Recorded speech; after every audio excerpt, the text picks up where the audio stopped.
back then this was before Dragon Ball Z, you know, had become the #1 show in animation history. So I'd heard of anime and I heard of manga, but I really wasn't into it so much. I mean, I checked out a couple of videos, like I had mentioned earlier, and one of them was Dragon Ball, and the other was Project A-ko. Yeah. But other than that, I didn't know much about it. Yeah. And it wasn't the phenomenon. Really, it was just pretty much Pokemon was the big thing at the time, and it was just a little young for me to get into. Right. Well, they did such a bad job with the culture shock and the stupid crackers, and we were actually talking about that earlier on the show. Funny you mentioned. Oh yeah. Yeah, like the food censoring and. They always put crackers over all the Japanese food. I don't know why. Crackers and sandwiches. You know.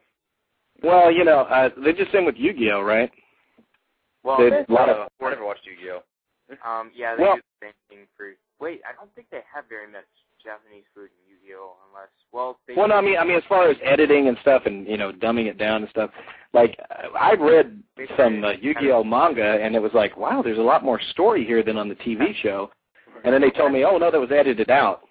Well, the original 7 volumes were never dubbed because they were actually in a season 0 of Yu-Gi-Oh! That was actually not created by Toei Animation, or I think it was. Oh, that's what it was. They're 2 totally different series. So the first 7 volumes of the manga never came to the real Yu-Gi-Oh! Duel Monsters anime. That makes sense. I'm a big Yu-Gi-Oh! fanboy, so. Well, guys, I got time for one more question, and then Sonny, the family man, has to go pick up his daughter from a friend's house. Well, cool. Okay, we're only one more. Okay, that works out. Okay. Well, I guess I'll go ahead and take the last one. Just to wrap this up, what is your favorite Comic-Con you have attended so far? That would have to be the very last one, which is just this last year.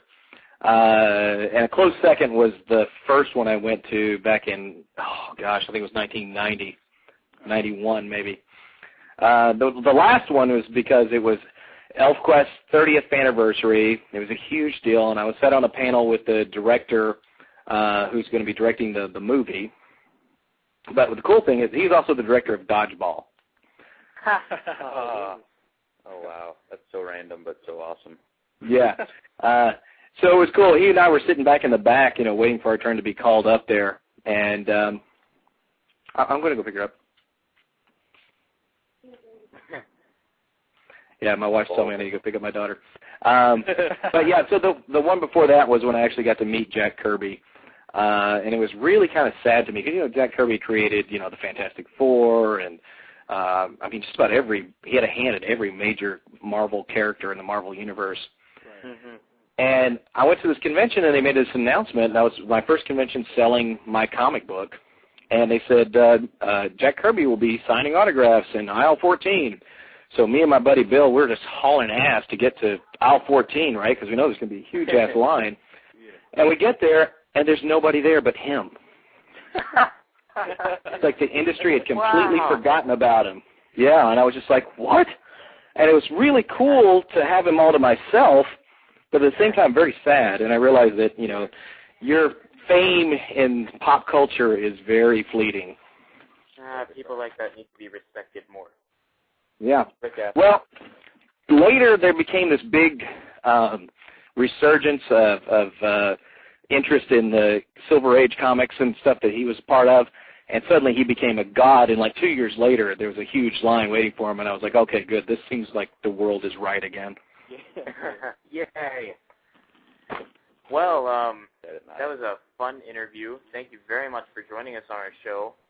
Well, thanks for having me, guys, and sorry about the mix-up on the times. Oh, that's totally okay. Yeah, we still got the interview. And you gave people a reason to download our show to listen to the after show. So. Oh, good. Yeah. Well, I'll get you an MP3 pretty soon, and probably later tonight. Oh, cool. Thanks. Yeah. 5 o'clock in the morning. Upload it to the soundboard.